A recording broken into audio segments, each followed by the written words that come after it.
En esta noche vamos a terminar con el mensaje que comenzamos hace aproximadamente 2 semanas atrás del libro de Nehemías, capítulo 4, el cual titulamos ¿Cómo enfrentar los enemigos de la obra? Hoy vamos a darle conclusión a este segundo mensaje y para ello yo les invito a ustedes que se pongan sobre sus pies y abran allá en el libro de Nehemías, capítulo 4.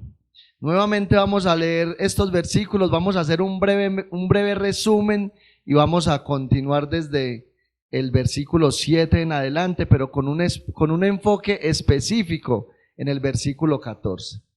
Y leemos la palabra del Señor en el nombre del Padre, en el nombre del Hijo y bajo la dirección de su Santo Espíritu que está dentro de la iglesia. Los que somos iglesia decimos amén. Gloria al Señor. Cuando oyó Sanbalat que nosotros edificábamos el muro, se enojó y se enfureció en gran manera e hizo escarnio de los judíos. Y habló delante de sus hermanos y del ejército de Samaria y dijo: ¿qué hacen estos débiles judíos? ¿Se les permitirá volver a ofrecer sus sacrificios? ¿Acabarán en un día? ¿Resucitarán de los montones del polvo las piedras que fueron quemadas? Y estaba junto a él Tobías amonita, el cual dijo: lo que ellos edifican del muro de piedra, si subiere una zorra lo derribará. Oye, oh Dios nuestro, que somos objeto de su menosprecio, y vuelve el baldón de ellos sobre su cabeza y entrégalos por despojo en la tierra de su cautiverio. No cubras su iniquidad, ni su pecado sea borrado delante de ti, porque se airaron contra los que edificaban. Edificamos pues el muro, y toda la muralla fue terminada hasta la mitad de su altura, porque el pueblo tuvo ánimo para trabajar. Pero aconteció que oyendo Sanbalat y Tobías y los árabes, los amonitas y los de Asdod, que los muros de Jerusalén eran reparados, porque ya los portillos comenzaban a ser cerrados, se encolerizaron mucho y conspiraron todos a una para venir a atacar a Jerusalén y hacerle daño. Entonces oramos a nuestro Dios y por causa de ellos pusimos guarda contra ellos de día y de noche. Y dijo Judá: las fuerzas de los acarreadores se han debilitado y el escombro es mucho y no podemos edificar el muro. Y nuestros enemigos dijeron: no sepan ni vean hasta que entremos en medio de ellos y los matemos y hagamos cesar la obra. Pero sucedió que cuando venían los judíos que habitaban entre ellos, nos decían hasta 10 veces: de todos los lugares de donde volviereis, ellos caerán sobre vosotros. Entonces, por las partes bajas del lugar detrás del muro y en los sitios abiertos, puse al pueblo por familias, con sus espadas, con sus lanzas y con sus arcos. Después miré y me levanté y dije a los nobles y a los oficiales y al resto del pueblo: aquí está el enfoque de lo que vamos a ver hoy, escuche.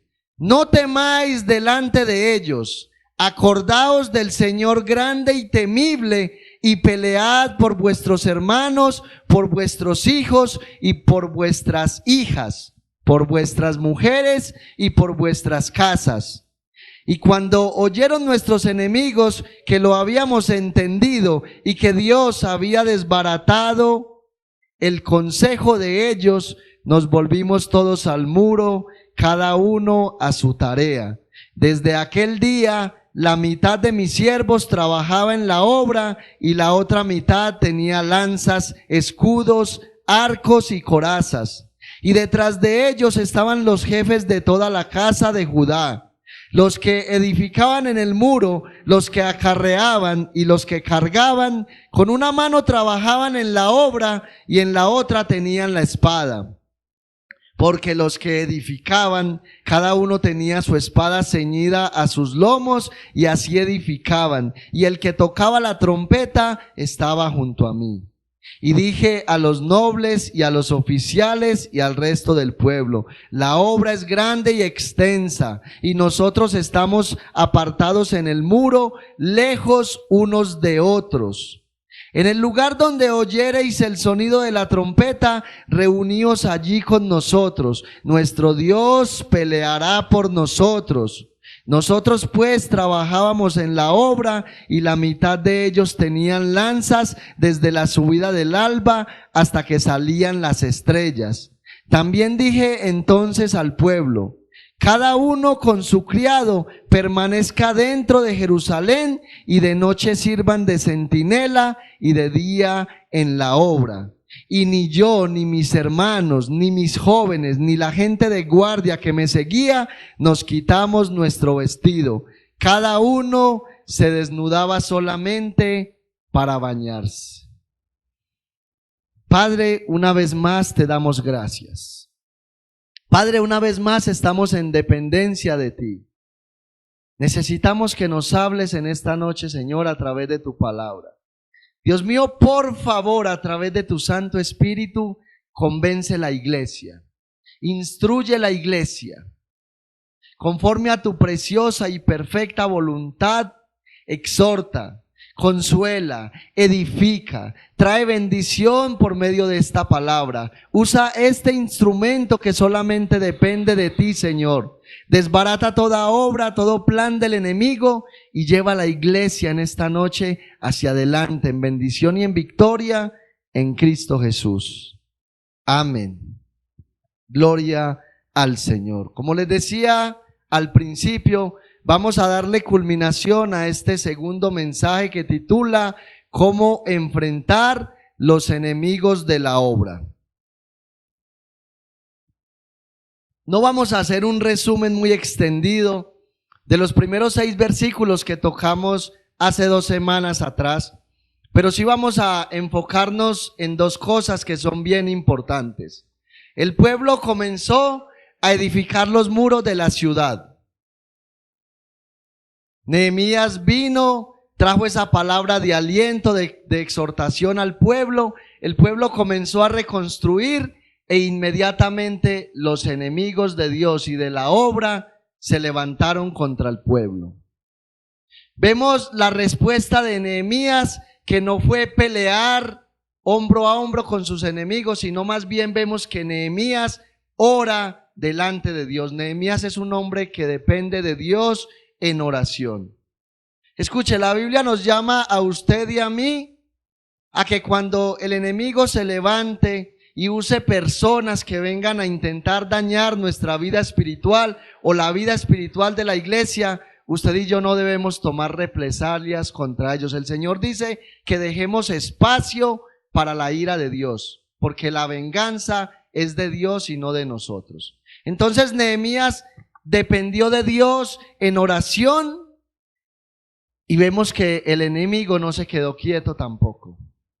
El enemigo quiso venir a través de la burla a desanimar al pueblo, pero como no lo logró, entonces ya el enemigo crea una nueva estrategia para desalentar el pueblo. ¿Y cuál es esa estrategia? Viene a atemorizar al pueblo. Y yo quiero que usted y yo en esta noche tengamos algo en cuenta antes de usted y yo comenzar este mensaje. Escuche, nosotros como iglesia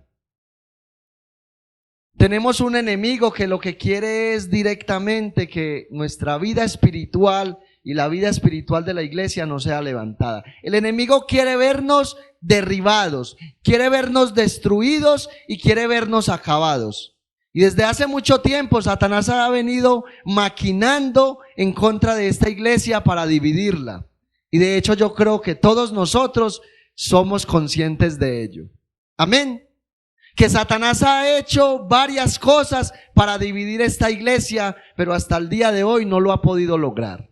¿Por qué? Porque es que esta iglesia no depende de lo que nosotros hagamos, sino que depende de Dios, pero Dios quiere que usted y yo trabajemos en unidad y en armonía. Dios quiere que nosotros como iglesia permanezcamos unidos. ¿Sabe por qué esta iglesia Satanás no ha podido derribarla? Porque el Señor Jesucristo, que es el Señor de esta iglesia, la ha unido hasta ahora y lo seguirá haciendo. Pero entonces usted y yo no podemos ignorar esto, hermano. Tenemos un enemigo que es real. Satanás es real. Han habido personas que Dios ha traído a este lugar y han ignorado que tienen un enemigo y por eso hoy no están.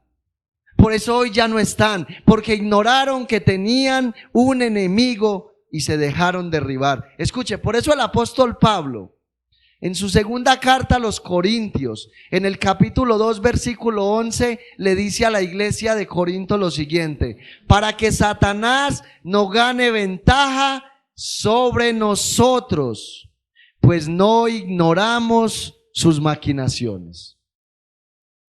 ¿Y sabe en qué contexto el apóstol Pablo le dice esto a la iglesia de Corinto?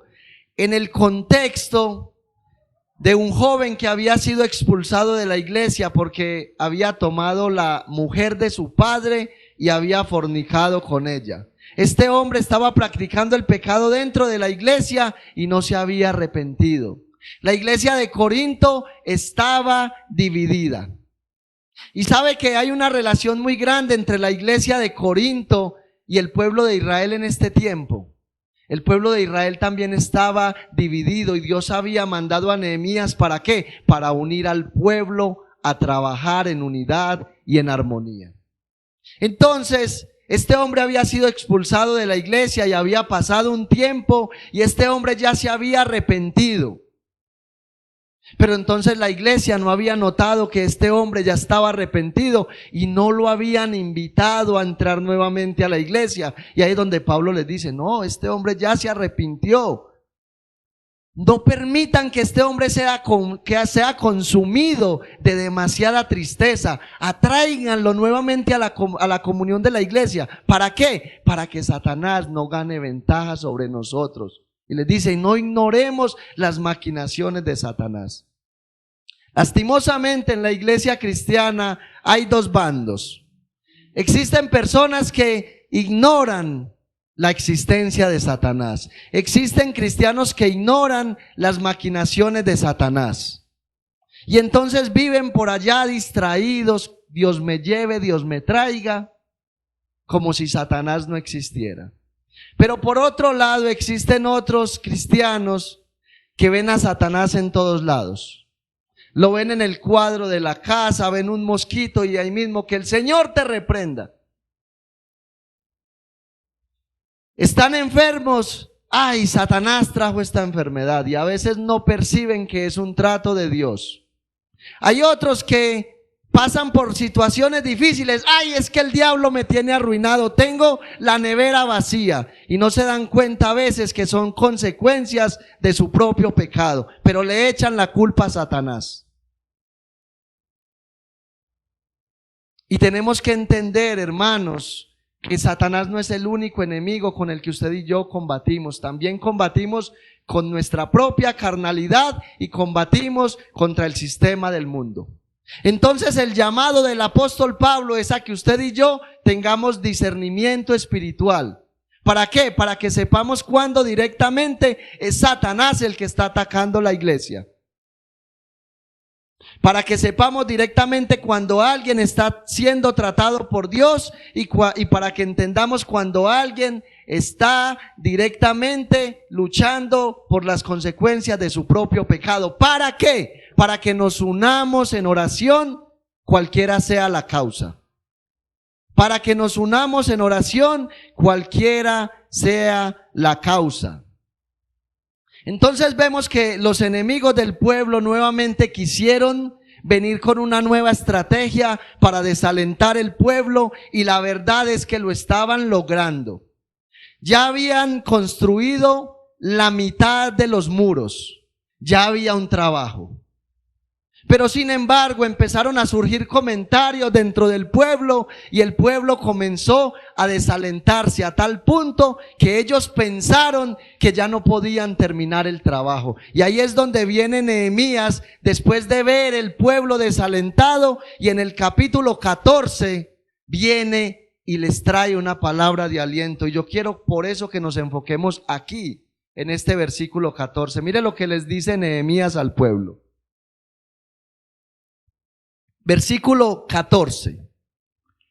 Después miré y me levanté y dije a los nobles y a los oficiales y al resto del pueblo: no temáis delante de ellos. Acordaos del Señor grande y temible, y pelead por vuestros hermanos, por vuestros hijos y por vuestras hijas, por vuestras mujeres y por vuestras casas. Lo primero que Nehemías les dice a ellos es: acuérdense del Dios grande y temible. No teman ante esos enemigos que los están amedrantando. No teman ante esos enemigos que los están desalentando. Y ese es el mensaje de hoy para la iglesia. No teman, iglesia. Acuérdense del Señor.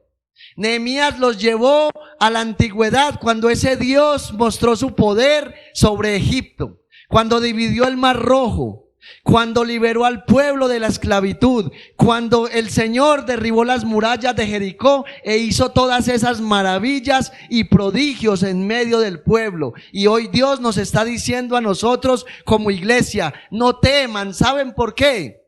Porque Dios ya hizo una maravilla más grande que aquella en la antigüedad. Dios envió a Jesucristo a morir en la cruz del Calvario para libertarnos de nuestro peor enemigo, la muerte eterna en el infierno. Y a través de su sangre nos ha dado la victoria en Cristo Jesús. Así que no hay que temer, mi hermano, mi hermana. Satanás ya está vencido. La iglesia tiene una promesa de parte de Dios, y es que las puertas del Hades no prevalecerán contra nosotros. ¿Sabe por qué? Porque es que el que pelea la batalla por nosotros es el Señor Jesucristo. Pero sin embargo, escuche, sin embargo, a pesar de que la victoria en Cristo es segura, a pesar de que usted y yo ya tenemos la victoria en Cristo Jesús, usted y yo tenemos que ser conscientes de algo. Hay un enemigo, es más fuerte que nosotros, es más sabio que nosotros. Satanás tiene más paciencia que nosotros. Bueno, de hecho a Satanás en la escritura se le llama la serpiente antigua. ¿Y sabe qué significa eso? Significa que Satanás es más viejo que nosotros. Y Satanás ha estado evaluando la iglesia desde que Cristo, a través del Espíritu Santo en Pentecostés, la fundó.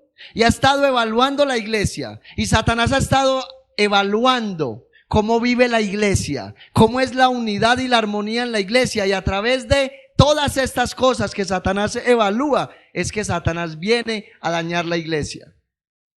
Entonces no debemos simplemente confiarnos de que ya tenemos la promesa de la victoria en Cristo Jesús, sino que somos responsables, usted y yo, ¿de qué? De tres cosas que vamos a ver en esta noche. Número 1, responsables de orar. Porque es que la batalla espiritual que usted y yo tenemos se gana a través de tres medios. Número 1, la oración. Número 2, velando y perseverando. De esta manera es que vamos a obtener la victoria y vamos a levantar los muros de la iglesia cristiana. Entonces usted y yo vimos en los primeros 3 versículos del capítulo 4 que los enemigos vinieron con burla, se burlaron de Nehemías, del pueblo, los menospreciaron, se burlaron. Y vimos que Nehemías inmediatamente, ¿qué hizo? Fue y peleó con ellos, ¿cierto? Se fue a orar. Pero escuche esto, Nehemías se fue a orar a solas. Nehemías no involucró al pueblo. Se fue y oró a solas. Fue y presentó su queja delante de Dios. Fue y presentó su frustración delante de Dios. Derramó su corazón en la presencia de Dios. Pero si usted evalúa los versículos 7 en adelante, cuando nuevamente el enemigo se levanta, usted ve que ellos se encolerizaron. O sea, dice que tenían un furor en el corazón porque el pueblo siguió trabajando. Se enojaron en gran manera. ¿Y qué hicieron ellos? Amenazaron el pueblo de Dios. Pero ¿qué hizo Nehemías? Esta vez involucró el pueblo, porque mire lo que dice: entonces oramos a nuestro Dios. ¿Qué significa esto? Que en una iglesia cristiana debe prevalecer la oración individual de cada cristiano. Usted y yo debemos orar de manera individual, pero también el Señor nos llama como iglesia a orar de manera colectiva. Por eso es tan importante los cultos de oración, hermanos, entiendan.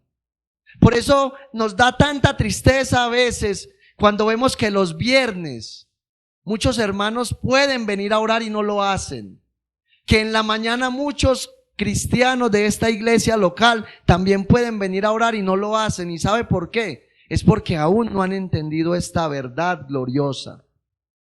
Que una iglesia cristiana ora de manera personal, pero también ora de manera colectiva. Muéstreme un cristiano que no ora. Muéstreme un cristiano que constantemente no va al trono de la gracia, y yo le voy a mostrar un cristiano estancado. Y yo le voy a mostrar un cristiano inmaduro. Y yo le voy a mostrar un cristiano que no crece, que no avanza. Muéstreme una iglesia que colectivamente no ora, que menosprecia el tiempo de oración, que no busca tiempo de oración, y yo le voy a mostrar una iglesia dividida. Y yo le voy a mostrar una iglesia que no avanza. Y yo le voy a mostrar una iglesia que no puede discernir las maquinaciones del diablo. La oración es vital en la vida cristiana, y eso es lo que usted y yo vemos en Nehemías. Nehemías es un hombre que busca a Dios en oración. Nehemías es un hombre que no toma como propio el oprobio de sus enemigos. ¿Sabe por qué? Porque es que Nehemías entendía que aquellos hombres no eran directamente los que estaban amenazando la obra de Dios. Era Satanás por medio de estos hombres. Y eso es lo que usted y yo tenemos que entender, que Satanás actúa por medio de hombres y mujeres que no son cristianos y no son nacidos de Dios. Y como Nehemías era un hombre consciente de que su lucha no era espiritual, y escuche, Nehemías no tenía las cartas de Pablo. Nehemías no conocía el pasaje de Pablo en la carta a los Efesios en el capítulo 6, donde dice, nuestra lucha no es con... Él no tenía tal cosa. Tampoco conocía la primera carta del apóstol Pedro, donde Pedro dice que nuestro adversario el diablo, como león rugiente, anda alrededor buscando a quien devorar. Él no conocía eso. Sin embargo, él sí conocía eso. O sea, él no tenía las cartas del apóstol Pablo, no tenía las cartas del apóstol Pedro, pero sí tenía conocimiento de la escritura y del adversario que estaba enfrentando. Y como Nehemías sabía que su lucha era espiritual, entonces él tomó las armas espirituales para pelear. Y eso es lo que usted y yo tenemos que hacer.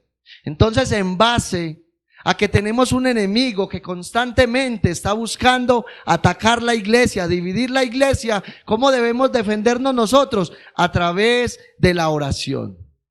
Pero escuchen,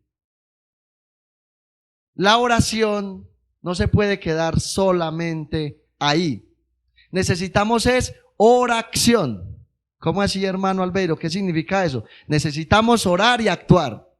Oración. Orar y actuar. Nehemías oró y actuó. ¿Qué hizo Nehemías? Cuando se dio cuenta que el enemigo estaba maquinando para matarlos, para acabar la obra, Nehemías lo que hizo fue reunir a todo el pueblo. Nehemías lo que hizo fue buscar los lugares estratégicos por los cuales el enemigo podía entrar, para ahí agrupar al pueblo y armar el pueblo. Escuche, no solamente el pueblo estaba orando, sino que también el pueblo estaba trabajando en la obra. Y adicional a eso, ¿sabe cómo estaba el pueblo? Estaban armados, tenían lanzas, tenían escudos, tenían espadas. Pero adicional a eso, escuche, adicional a eso, Nehemías no agrupa el pueblo de cualquier manera. Nehemías agrupa el pueblo por familias.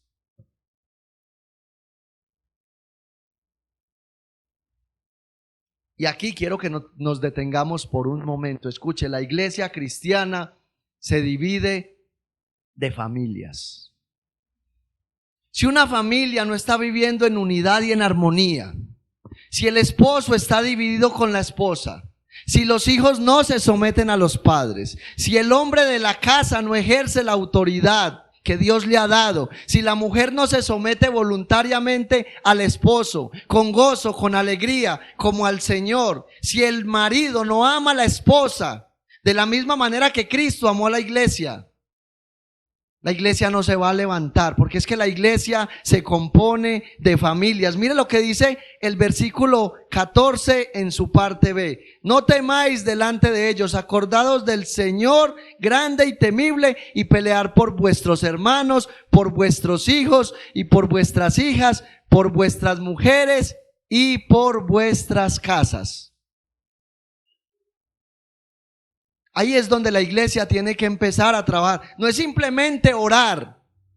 Señor, oro para que mi familia se una. Señor, trae unidad a mi casa, Padre. Ayúdame a unirme junto con mi esposa y con mis hijas o mis hijos. Y llego a la casa y no ejerzo la autoridad que Dios me dio. Sigo dejando que mi esposa tome las decisiones. La esposa orando por la unidad del hogar y no se somete al esposo. No lo respeta, lo desautoriza delante de los hijos. Los hijos, el papá les da una orden, la mamá les da una orden y parece como si hubiese hablado la pared. Y queremos que la iglesia se una y que la iglesia esté en bendición y en victoria. De tal manera no lo vamos a lograr. Tenemos que hacer las cosas como dice la Escritura. De esa manera es que la iglesia va a estar unida en victoria y en bendición.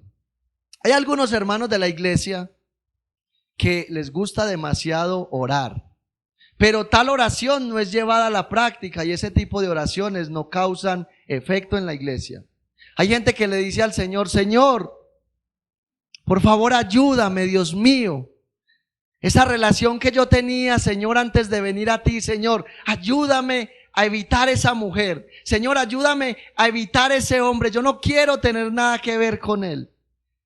Y tiene el número en el teléfono y llega y le habla por WhatsApp. Señor, guárdame de esas malas compañías que me llevan al alcohol, a la drogadicción. Señor, y sale del culto y se va y lo busca. Hermano, nosotros tenemos que ser coherentes con lo que oramos. Si nosotros oramos pidiendo la protección de Dios, nosotros debemos cuidar nuestra vida espiritual. Hay que orar, pero también hay que velar. ¿Qué es lo que el Señor nos dice? Velad y orad.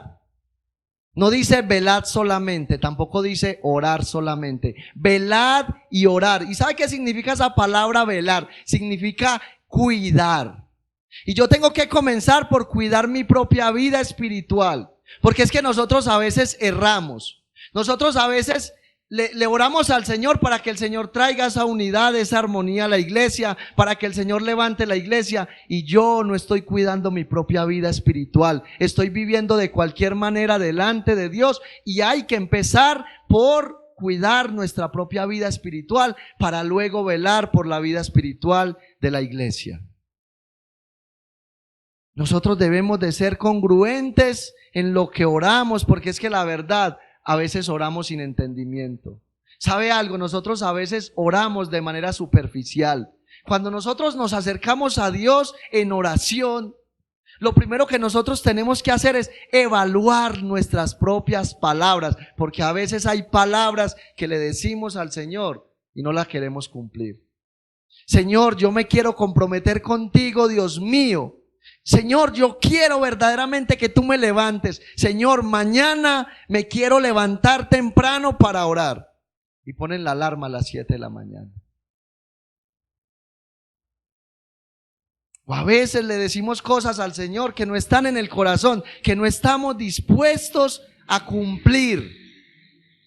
Y no entendemos que cuando nosotros le hacemos una promesa al Señor y ni siquiera tenemos el propósito de cumplirla, estamos pecando delante de Él.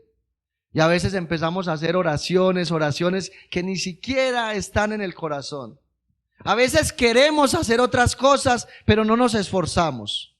Señor, yo quiero conocer tu palabra, Dios mío, quiero ser un hombre que conozca tu palabra. Y el pastor dice, vamos a comenzar un estudio bíblico. ¿Quién quiere participar?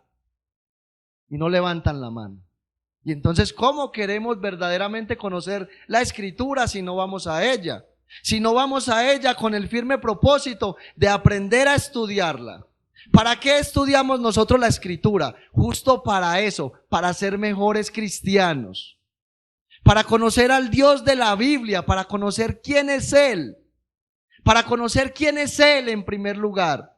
Y luego para ver lo que Él hace en cada uno de nosotros a través de la palabra, para experimentar esa transformación de adentro hacia afuera. Nehemías era un hombre que conocía a Dios. ¿Sabe por qué Nehemías no desmayó? ¿Sabe por qué Nehemías siempre fue adelante e incitó al pueblo a seguir construyendo los muros y a ignorar el ataque del enemigo? Porque Nehemías sabía quién era Dios. Y por eso le dice al pueblo, acordaos del Señor, grande y temible. Escuche lo que le voy a decir. Es muy fácil uno estar en la iglesia haciendo actividades y no acordarse de Dios. Eso es muy fácil. Hermano, ¿es posible que yo predique y no me acuerde de Dios? Sí, eso es posible. Eso es posible. Eso es muy posible. Mi hermano, ¿es posible yo cantar en la alabanza y no acordarme de Dios? Eso es posible. Hermano, ¿es posible yo venir a hacer aseo y servir en la iglesia y no acordarme de Dios? Eso es posible, eso se puede. Ahora, escuche lo que le voy a decir aquí a usted. Eso no significa dejar de venir al culto. Porque usted puede venir a todos los cultos. Eso lo que significa literalmente, acuérdense del Señor, significa tener a Dios presente en todo tiempo. Significa meditar constantemente en el Señor. Nehemías era un hombre que trabajaba en la obra, pero tenía a Dios siempre presente. Yo le pregunto, durante el día, usted constante y continuamente, usted medita en el Señor. ¿Verdaderamente usted medita en el Señor o cuál es su meditación? Una de las cosas que usted y yo tenemos que hacer como cristianos para poder vivir una vida apasionada en el Señor, para poder amar la obra del Señor, para poder pelear en favor de la obra del Señor y tomar esta iglesia local como parte primordial en nuestra vida, depende de la meditación que usted y yo tenemos día tras día. ¿Qué es lo primero que usted piensa cuando se levanta? Cuando usted está en su lugar de trabajo, ¿cuál es su meditación? Mi hermano, si su meditación es Dios y su obra, le digo, usted es un hombre, una mujer como Nehemías, apasionado, fervoroso, ferviente. Pero si su primer pensamiento en la mañana es, bueno, ¿y yo qué voy a comer hoy? Ay, ¿verdad que los zapatos están rotos? ¿Yo qué me voy a poner? Si ese es su primer pensamiento y si esa es su meditación desde que se levanta, déjeme decirle que la reacción de su mente y su corazón todo el día va a ser la misma del pueblo. Usted va a estar acobardado, usted va a estar amedrantado, el enemigo va a tomar ventaja sobre usted y lo va a llevar a desanimarse con facilidad. Pero si usted medita en el Señor desde que se levanta hasta el último suspiro de la noche, le garantizo que el enemigo no va a poder tomar ventaja sobre su vida. Nehemías es un hombre que oraba y velaba. ¿Y Nehemías qué hizo con el pueblo? Escuche. Nehemías agrupó el pueblo. Los puso en los lugares estratégicos para que ellos se pararan con sus armas para esperar el enemigo y atacar en caso tal de necesitarlo. Pero hay algo que Nehemías nota ahí, y es que estaban divididos, estaban muy lejos los unos de los otros, y por eso Nehemías lo que hace es crear una estrategia para unir al pueblo. Eso es lo que Dios quiere para nosotros. Dios quiere unirnos como iglesia a nosotros. Si la iglesia no está unida, el enemigo tomará ventaja. Pero en tercer lugar, lo que usted y yo debemos hacer es perseverar. ¿En qué?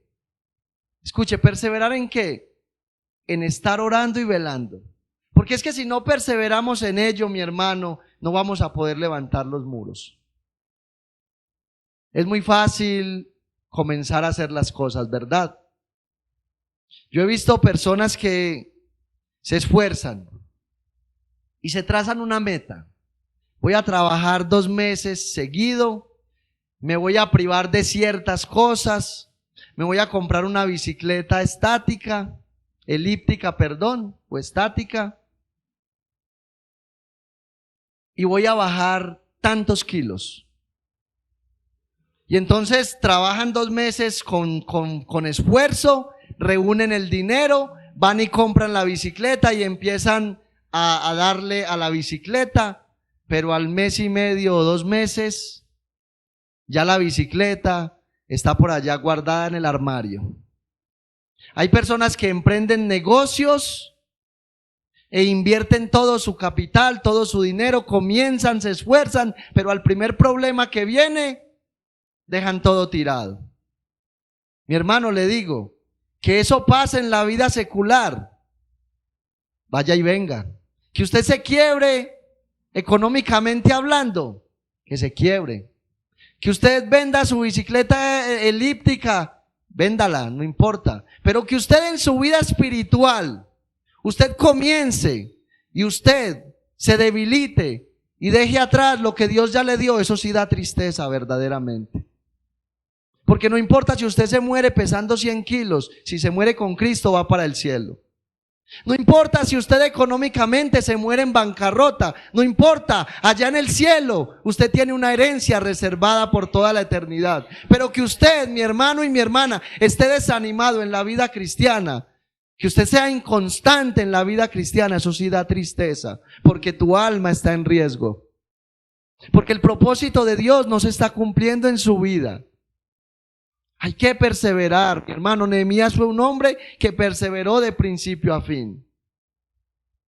Vamos en el capítulo 4 y vemos a Nehemías, un hombre que se sostiene en la fe, un hombre que depende totalmente de Dios, un hombre que busca a Dios en los momentos más difíciles de su vida, un hombre que busca a Dios a la hora de tomar las decisiones más difíciles para el pueblo.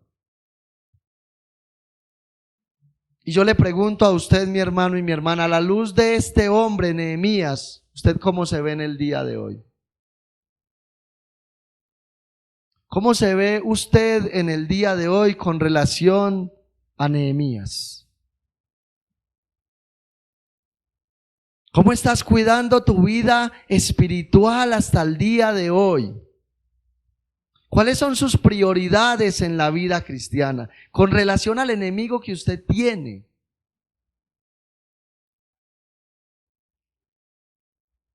Usted es de aquellos que verdaderamente ignora que Satanás es real, que Satanás está ahí al acecho. Escuche, es que lo que dice el apóstol Pedro con relación a Satanás es algo serio, que si usted y yo lo entendiésemos, usted y yo mi hermano, nosotros no nos relajaríamos como a veces nos relajamos. Escuche, Nehemías era tan consciente del peligro que tenían ellos con sus enemigos, que ¿sabe qué hacían ellos? Ellos aún se bañaban con sus ropas. Ellos ni siquiera se desnudaban para bañarse. ¿Sabe por qué? Porque ahí en la ropa ellos tenían ceñida la espada. Porque ahí en la ropa tenían sus armas para pelear, y si ellos se quitaban la ropa, quedaban totalmente vulnerables a lo que el enemigo quisiera hacer con ellos.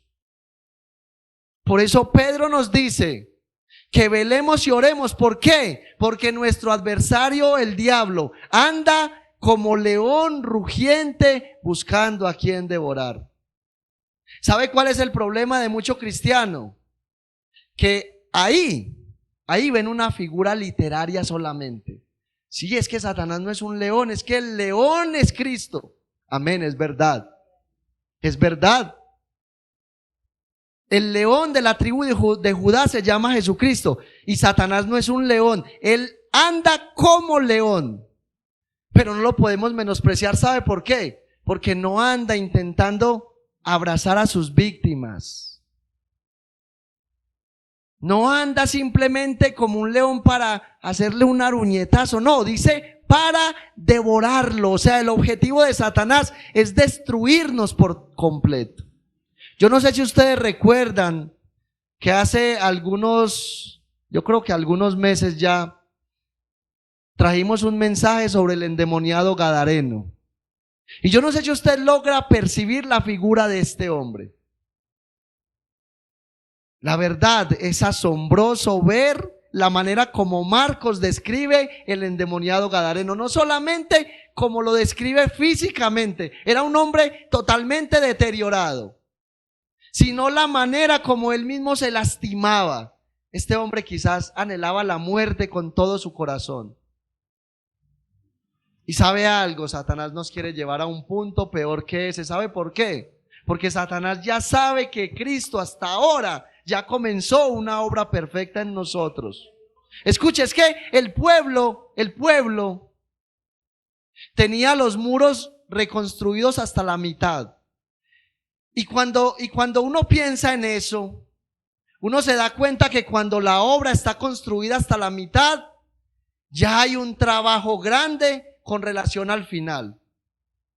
Perdón, con relación al principio. Es decir, usted mira al principio y usted ve la ciudad totalmente destruida y llena de polvo. Y de ese polvo que había, el pueblo empieza a reconstruir y las murallas están a término medio. Y entonces el pueblo mira desde el principio y se da cuenta que ya hay una obra que se ve, que ya hay un trabajo que se ve. Pero ellos miran desde la mitad hasta el final y se dan cuenta que todavía falta mucho para terminar la obra. Y ahí es donde usted y yo tenemos que ser sabios. ¿Sabe por qué? Porque muchos cristianos en el día de hoy se han dejado minar la mente por el enemigo. Muchos cristianos hoy no esperan al Señor Jesucristo. Muchos cristianos hoy ya no creen que Cristo un día va a venir a arrebatar la iglesia y ya se perdieron. Pero nosotros tenemos que mirar los muros de la manera que la Biblia nos dice que el que comenzó la buena obra en nosotros la perfeccionará. Pero para que Cristo perfeccione la obra en nosotros, nosotros tenemos que ser hombres y mujeres de oración, que estamos pendientes de nuestra vida espiritual, celosos con nuestra alma. Tenemos que ser celosos con nuestra propia alma y tenemos que ser celosos con todo aquello que ataque a la iglesia. Hermano, yo le voy a hacer una pregunta y guárdesela en su corazón. Cuando en el grupo de WhatsApp se hace una petición de oración por un hermano que está enfermo, por un hermano que tiene un familiar enfermo o algo, ¿cómo reacciona usted ante esa petición de oración? ¿Cómo reacciona usted? ¿De qué manera ora? Ah, sí, el hermano está enfermo. Ah, sí. Ah, bueno, que el Señor tenga misericordia. Yo, Señor, en el nombre de Jesús te presento la vida del hermano, Señor, por favor, sánalo. Amén. O usted inmediatamente lo primero que piensa es, fulano de tal, mi hermano está enfermo. Eso significa que probablemente hoy no se pueda congregar. Eso significa que probablemente el domingo tampoco. Eso significa que Satanás va a empezar a maquinar en su corazón. Eso significa que Satanás va a empezar a minar su mente. Eso significa que esa enfermedad va a traer aflicción sobre su vida. Y entonces, ¿de qué manera ora usted? Señor, guarda a mi hermano, guarda a mi hermana. Señor, fortalécelo. Señor, anímalo. Esa es su oración. O simplemente es una oración mecánica. Señor, te lo presento en el nombre de Jesús, amén. La oración de poder seguir haciendo las cosas que me interesan. Porque Nehemías es un hombre que entiende verdaderamente que en la vida cristiana no hay vacaciones para nosotros. Hay que trabajar, hay que perseverar, no podemos desmayar. Hay que seguir adelante. ¿Usted quiere que esta iglesia crezca? ¿Usted quiere que las almas vengan a los pies de Cristo rendidos? No desmaye, no desfallezca, siga adelante, use los medios de gracia, cuide su propia alma, viva en santidad para Dios, permanezca en la fe. Recuerde que ese Dios que fue a la cruz del Calvario, no se quedó en la tumba, levantó el Espíritu Santo a Cristo de los muertos y hoy vive para que la iglesia viva y tenga una vida abundante y eterna. Pero para que nosotros podamos verdaderamente entender todo esto, necesitamos con frecuencia ir a la Escritura. Hermano, si usted no va a la Escritura, usted jamás va a conocer a Dios, jamás. A Dios no se conoce por medio de libros de filosofía.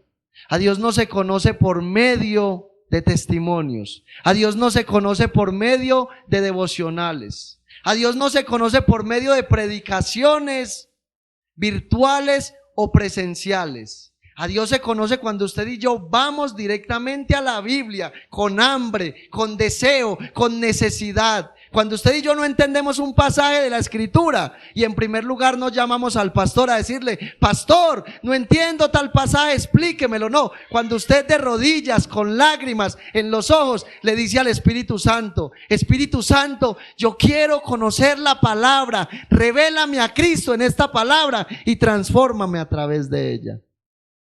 Es de esa manera que usted y yo conocemos al Dios de la Biblia, cuando no dependemos de terceras personas en la vida espiritual, sino que dependemos de Dios. Cuando entendemos que somos hijos e hijas de Dios y que como hijos e hijas de Dios tenemos privilegios, mi hermano. Usted no es menos que el pastor, usted no es menos que el diácono de la iglesia, usted no es menos que el que canta en la alabanza. Usted tiene el Espíritu de gracia y Él es el que le quiere enseñar. Pero hay que ser diligentes para hacerlo. Ustedes no han escuchado por ahí un dicho mundano que dice que al pobre y al feo todo se le va en deseos. Así son muchos en la iglesia. Señor, yo quiero predicar tu palabra. Estudie. Señor, yo quiero que fortalezcas mi fe. Ore. Señor, yo quiero que tú me guardes. Sí, ore, pero guárdese usted mismo también. No busque el peligro, no juegue con el pecado, no juegue con la gracia, para que Dios verdaderamente lo guarde. Eso es lo que la iglesia tiene que hacer y eso es lo que verdaderamente vemos aquí en estos versículos de Nehemías. Pero hay algo que usted y yo no podemos perder de vista, que es demasiado importante, y Nehemías hace un énfasis en eso: la unidad de las familias. Hay algo que nosotros verdaderamente a veces no tenemos en cuenta y que nosotros verdaderamente ignoramos muchas veces, y es que como padres de familia nosotros somos responsables de lo que oyen, de lo que ven nuestros hijos. Somos responsables de las amistades que ellos tienen, inclusive en las escuelas, en los colegios. A veces nosotros como padres ni siquiera nos preocupamos cuando nuestros hijos cogen el celular a ver qué es lo que están viendo. Cuando ellos están frente a la televisión, no observamos los muñequitos que ellos están viendo. ¿Sabe algo? Hay caricaturas que son más pornográficas que la misma pornografía que ven los adultos. Hay caricaturas que tienen mensajes subliminales, directos, ateístas. Y hay papás que no les importa eso. ¿Sabe por qué? Porque no tienen discernimiento espiritual. Y nosotros necesitamos tener el discernimiento espiritual que tenía Nehemías. ¿Qué es lo que ven tus hijos? Pero hay algo que es muy importante. Escuche, no importa lo que usted le prohíba a sus hijos. Usted le puede prohibir a sus hijos que vean todo. Pero es que si sus hijos en el hogar no ven un papá que ama a la esposa, que la cuida, que la sustenta, que provee para ella, si no ven una esposa que se sujeta al esposo, que ama al esposo, que respeta al esposo, si no ven un hogar unido, no importa lo que usted les diga, a ellos les va a resbalar. Es con nuestro buen ejemplo que nosotros vamos a ganar a nuestros hijos para Cristo. Es con nuestro buen ejemplo que vamos a ganar a nuestros hijos para el Señor Jesucristo. Yo creo verdaderamente que Dios hasta el día de hoy ha sido muy claro con la iglesia. Yo creo que si la iglesia hasta el día de hoy no atiende la voz de Dios es simplemente porque no quiere. Porque Dios habla directamente a nosotros. Lastimosamente hay personas que dicen ser cristianas y salen de una iglesia cristiana después de escuchar la palabra y van a consultar a terceras personas y van a buscar profetas para que les hable y van a pedir consejos afuera. Ve, me está pasando esto, me está pasando aquello, tengo este problema en el matrimonio, mi esposo me trata mal, mi esposa no se somete, mis hijos son muy rebeldes. Mis hijos ya no quieren sino ver televisión, no quieren sino estar pegados del celular. ¿Qué debo de hacer? Y van y piden consejos, piden un consejo por aquí, piden otro por allá, escuchan a fulano, a perano, a sultano, cuando el Señor ya les dijo a través de la palabra qué es lo que deben hacer. Que este no sea el caso de ustedes, mis hermanos. Que ustedes hoy entiendan verdaderamente que necesitamos hacer 3 cosas para poder levantar los muros de nuestra vida espiritual y los muros de la vida espiritual de la iglesia. ¿Cuáles son? Orar, velar y perseverar. No necesitamos más. Orar, velar y perseverar. Yo espero verdaderamente que usted haya entendido este mensaje y que el Señor le ayude verdaderamente. Si usted se siente identificado con este mensaje y si usted a través de este mensaje el Señor le ha mostrado áreas específicas de su vida en las cuales usted ha estado fallando hasta ahora, en las cuales usted ha estado desinteresado y no ha querido empezar a trabajar. El anhelo de mi corazón es que Dios a través del Espíritu Santo le dé la fuerza para que comience a trabajar en esas áreas específicas. ¿Para qué? Para que su vida espiritual pueda ser levantada y usted se convierta en un Nehemías que vaya y guíe a otros también a reconstruir su vida espiritual. Póngase sobre sus pies y vamos a orar. Señor, en esta noche te doy muchas gracias por tu palabra. Dios mío, te doy gracias porque tú eres bueno, porque tú eres fiel en gran manera. Señor, yo te pido perdón por mis pecados en esta noche. Dios mío, yo reconozco que he sido negligente delante de ti. Yo reconozco, Señor, que en muchas ocasiones he descuidado mi vida espiritual. Que en muchas ocasiones he descuidado la oración, he dejado de velar, he dejado de perseverar. Pero Señor, yo te doy gracias. Porque verdaderamente no depende de lo que nosotros hagamos. Depende de la obra que ya hiciste a través de Cristo en la cruz del Calvario. Porque en la gloriosa persona de Cristo hay salvación, hay perdón de pecados, hay promesa de vida eterna. Gracias te doy, Señor, porque has dejado tu Santo Espíritu para levantarnos. Hoy podemos ver esa obra que comenzaste en nosotros, Señor. Hoy miramos, Dios mío, nuestra vida pasada y vemos cómo nuestra vida era simplemente polvo, simplemente era un pecado que se esparcía, Señor, por el viento. Pero gracias te damos por ese trabajo que has hecho hasta ahora en nuestra vida. Y te suplicamos, Señor, que no miremos hacia el futuro con desaliento, con desánimo, sino que entendamos, Señor, que en Cristo tenemos la victoria, que esa buena obra que comenzaste la perfeccionarás. Pero también hoy te pedimos, Señor, que a través de tu santo y glorioso Espíritu, tú nos ayudes a perseverar, a velar en oración, en ruego, en súplica delante de ti. Señor, ayúdanos a ya no depender de nosotros mismos, sino a depender del Espíritu Santo. Pero ayúdanos, Señor, a ser diligentes como Nehemías. Ayúdanos a entender, Señor, que una oración sin acción es infructuosa, Señor, que no produce nada, que simplemente es presunción delante de ti. Ayúdanos a orar con el firme propósito de esa oración llevarla a la práctica.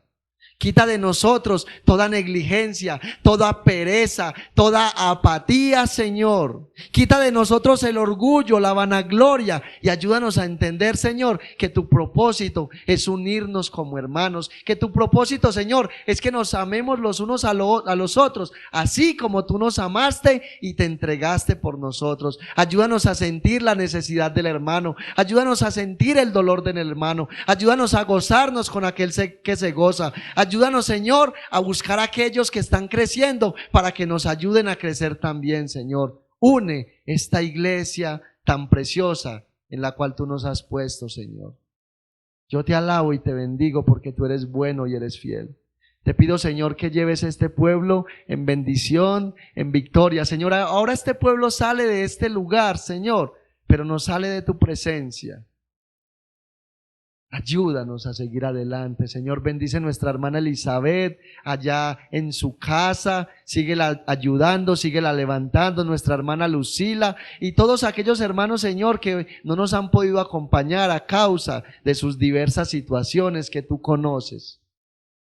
Señor, aquellos que están desanimados, desalentados, que no están perseverando, que no están batallando, Señor. Por favor también, Dios mío, atráelos a este lugar para que ellos puedan percibir que en este lugar hay un pueblo que los ama, hay un pueblo que clama por ellos, hay un pueblo que anhela verlos crecer y seguir adelante. Señor, sigue haciendo la obra en este lugar porque de algo estamos convencidos, Señor. Y es que veremos fruto en este lugar, veremos almas venir a los pies de Cristo, veremos, Señor, esta iglesia levantarse en el poder del Espíritu Santo, Señor. Veremos levantarse pastores en este lugar, veremos levantarse evangelistas y maestros. Pero, Señor, ayúdanos a entender que todo eso lo harás cuando la iglesia persevere en oración y estemos velando en la vida espiritual. Yo te doy gracias y te bendigo y te pido que nos lleves en bendición y en victoria y que nos guardes de todo ataque del diablo, que nos guardes, Señor, de todas las maquinaciones del enemigo, que nos ayudes a ser conscientes, Señor, que aunque el diablo ya ha sido derrotado en la cruz del Calvario, nosotros somos responsables de tomar las armas espirituales para defendernos con ellas, Señor. Yo te doy gracias y te bendigo, mi Rey amado, en Cristo Jesús. Amén y amén.